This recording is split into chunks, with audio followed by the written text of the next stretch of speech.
চা কেমন হয়েছে বলো? গম গম হয়েছে। ওয়াও, তুমি চট্টগ্রামের বাসায় কীভাবে বললে? কেমন হয়েছে বলো? মজা হয়েছে না? ঠিক আছে, কি মজা হয়েছে আব্বু? চা। ছা বিসমিল্লাহির রহমানির রহিম।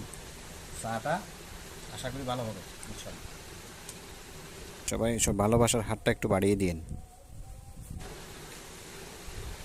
আব্বু, চা কেমন হয়েছে আব্বু?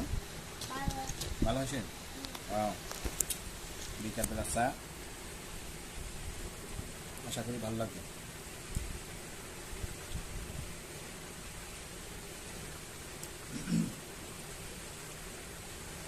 আলহামদুলিল্লাহ, চা খুব মজা হয়েছে, খুব মজা হয়েছে মাশাআল্লাহ। জানলে একটু কমাই দাও।